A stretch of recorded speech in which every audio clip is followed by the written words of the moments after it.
Halo, Assalamualaikum warahmatullahi wabarakatuh. Perkenalkan, saya Vika Auliana Diari dari Prodi Pendidikan Geografi Universitas Pendidikan Indonesia. Kali ini saya akan sedikit membahas mengenai mineral logam. Apa sih mineral logam? Dan pastinya penasaran kan? Yuk disimak videonya. Nah, kita bahas dulu nih dari pengertiannya. Mineral sendiri adalah senyawa anorganik yang terbentuk di alam, yang memiliki sifat fisik dan kimia tertentu, serta susunan kristal teratur atau gabungannya yang membentuk batuan, baik dalam bentuk lepas atau padu.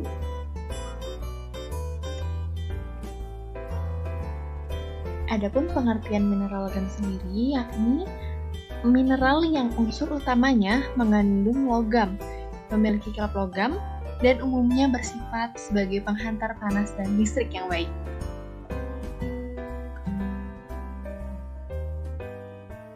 Sekarang tentang logam nih. Logam yakni unsur yang jumlahnya paling banyak di dunia ini. Jenis-jenisnya memiliki sifat dan minus. Nah, sampai saat ini terdapat 69 logam yang terbentuk secara alami di bumi. Namun, hanya sedikit yang bisa dimanfaatkan dengan cara yang benar.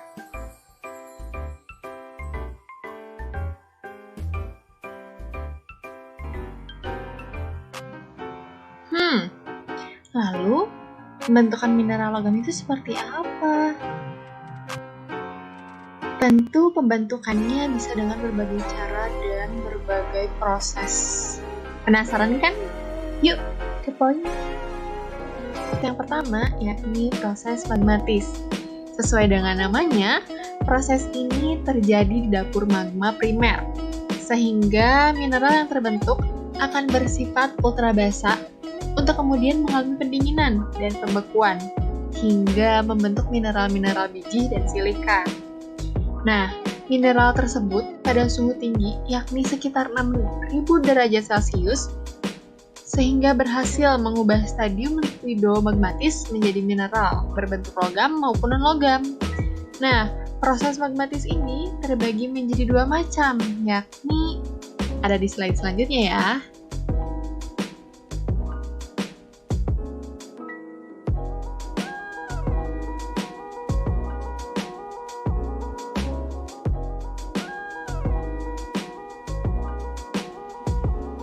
Nah, proses pembentukan magmatis terdiri menjadi dua macam. Yang pertama, early magmatis. Early magmatis itu sebuah endapan yang berasal dari proses magmatik secara langsung dan lebih dikenal dengan sebutan ortomagmatik, di mana pada proses ini terjadi pengkristalan magma hingga mencapai 90%. Nah, khusus mineral biji selalu berasosiasi dengan batuan beku plutonik, ultrabasa dan basa. Nah, untuk metodenya dengan tiga cara, yakni dengan injeksi, disseminated, dan segregasi. Kemudian yang kedua ada latte magmatis. Apa itu latte magmatis? Kayak kopi ya? Eits, bukan. Latte magmatis yakni berasal dari kristal yang telah terbentuk dari batuan silikat dan berasal dari sisa magma yang sangat kompleks serta memiliki corak dengan banyak variasi. Sifat mineral dari latte magmatis ini yaitu mobilitas tinggi. Di dalam latte magmatis terdapat istilah jebakan ore yang terbentuk setelah adanya batuan silikat yang menerobos serta bereaksi, dan perubahan tersebut disebut diuretic alteration. Nah, jebakan ore latte magmatik yang bergabung dengan batuan beku dasar menghasilkan berbagai macam proses diferensiasi dan masuk ke dalam beberapa golongan, yaitu residual liquid injection, residual liquid regression, immiscible liquid injection, dan immiscible liquid segregation.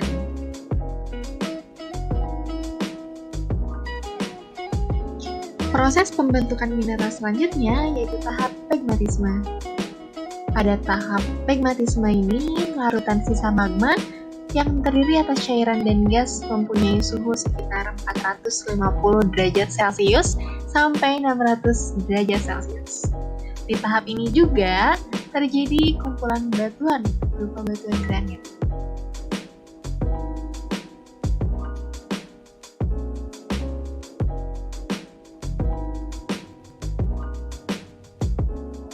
Suhu mineral mulai menurun, yaitu sekitar 450 derajat Celcius sampai 550 derajat Celcius.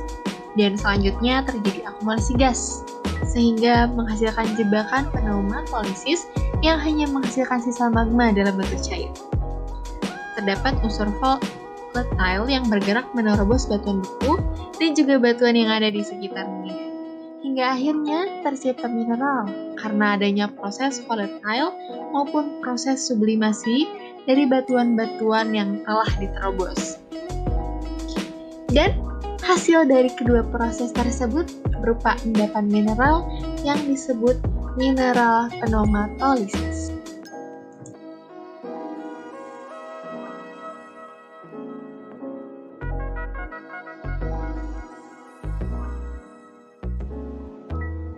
Proses hidrotermal, yaitu proses pembentukan mineral karena adanya pengaruh dari suhu atau temperatur serta tekanan yang sama dan adanya perut magma yang sudah terbentuk sebelumnya.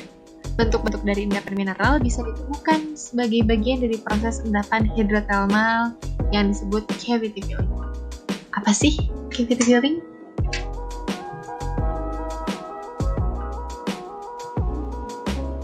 Cavity filling sendiri merupakan suatu proses mineralisasi dengan mengisi ruang bukan rongga yang terdapat di dalam batuan dan terdiri atas mineral-mineral yang telah diendapkan dari larutan bukaan-bukaan batu.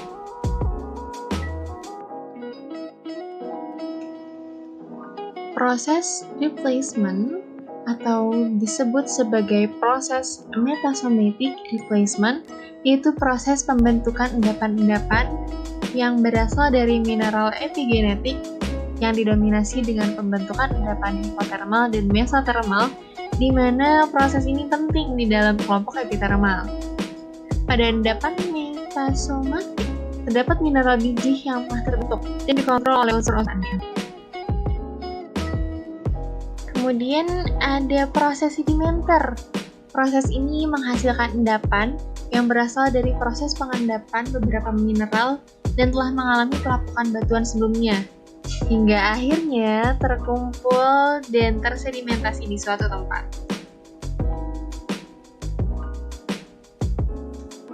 Next, proses evaporasi. Proses evaporasi merupakan suatu proses dari pembentukan mineral yang terdapat di daerah kering dan juga panas. Hingga tidak heran jika di daerah ini proses penguapan sering terjadi. Akibatnya, mineral yang terlarut di dalam air akan tetap tinggal saat penguapan sedang terjadi. Dan pada tahap ini, yakni tahap konsentrasi residu mekanik, terdapat endapan residual yang merupakan hasil dari proses pelapukan dan pengendapan yang terjadi di tempat yang sama. Sehingga dapat dikatakan jika endapan tersebut tidak mengendap seperti air atau angin, proses pelapukannya sendiri bisa terjadi secara kimia dan juga fisika. Pada proses oksidasi dan supergen enrichment, mineral biji yang berada di dekat permukaan bumi akan mengalami pelapukan, dan itu disebabkan oleh udara ataupun rembesan dari air. Akibatnya muncullah pelapukan hingga pelarutan dari batuan, di mana batuan tersebut membentuk padatan yang masif, berubah menjadi porus, disebut dengan gosam. Nah, terdapat mineral primer yang mengalami oksidasi sampai dengan batas muka air tanah atau zona oksidasi. Di zona oksidasi, terdapat mineral oksida sekunder limonit yang mempunyai ciri khusus. Yang kemudian selanjutnya, terjadi pelarutan garam dan asam sulfat di zona sulfidasi atau daerah di bawah air tanah. Di daerah ini juga terbentuk mineral sekunder. Nah, yang selanjutnya yakni proses metamorfisme. Nah, dari namanya saja sudah ketahuan ya, berarti batu metamorf. Pada proses ini terbentuk batuan metamorf yang berasal dari mineral batuan beku, mineral metamorf, dan mineral batuan sedimen. Di proses metamorfisme ini, terjadi perubahan dari suatu mineral menjadi mineral baru atau menghasilkan mineral yang sama akan tetapi mempunyai sifat berbeda, sebelum disesuaikan dengan mineral baru. Contohnya perubahan mineral lama menjadi mineral baru yakni mineral hornblende menjadi mineral serpentine. Sedangkan perubahan mineral lama menjadi mineral yang sama dengan sifat berbeda yaitu mineral kalsit menjadi mineral kalsit kembali namun dengan sifat yang berbeda. Nah, itu tadi tahapan atau proses pembentukan mineral. Semoga bisa bermanfaat.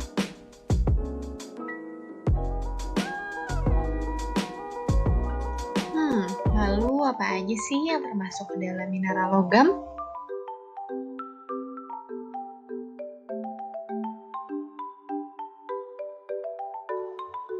Nah, yang termasuk ke dalam mineral logam yang pertama ada timah hitam dan timah putih, mangan, seng emas, pasir besi, besi dan juga nikel. Nah, yang pertama ada timah hitam dan timah putih. Yang sebelah kiri yakni timah hitam karena berwarna hitam dan yang timah putih karena berwarna putih. Dan dapat ditemukan di Nusa Tenggara Barat, Sulawesi Barat, dan Sulawesi Selatan. Dan yang kedua ada mangan. Nah, mangan ini bisa kita temui di Sumatera Utara, Sumatera Barat, Riau, Bengkulu, Jawa Barat, Jawa Tengah, Daerah Istimewa Yogyakarta, Nusa Tenggara Barat, Nusa Tenggara Timur, Kalimantan Selatan, Sulawesi Utara, dan Maluku. Kemudian untuk gambar yang atas yaitu seng dan yang bawah yaitu emas, yang bisa kita temui di Aceh, Jambi, Bengkulu, Lampung, Jawa Barat, Nusa Tenggara Barat, Kalimantan Barat, Kalimantan Selatan, Kalimantan Timur, Gorontalo, Sulawesi Barat, Sulawesi Tengah, Sulawesi Utara, Maluku, Maluku Utara, Papua, dan Papua Barat. Dan untuk pasir besi bisa kita temukan di Jawa Tengah. Sedangkan untuk dapat kita jumpai di Lampung, Jawa Barat, Jawa Tengah, Kalimantan Barat, Kalimantan Selatan, Kalimantan Timur, Sulawesi Barat, Sulawesi Tenggara, dan Sulawesi Utara. And the last but not least, yakni nikel yang bisa kita temukan di Kalimantan Barat, Kalimantan Utara, Sulawesi Barat, Sulawesi Selatan, Sulawesi Tenggara, Sulawesi Tengah, Sulawesi Utara, Maluku, Maluku Utara, Papua, dan Papua Barat. Nah, sekian pemaparan singkat mengenai mineral logam. Mohon maaf bila banyak kekurangan. Semoga bermanfaat. Terima kasih.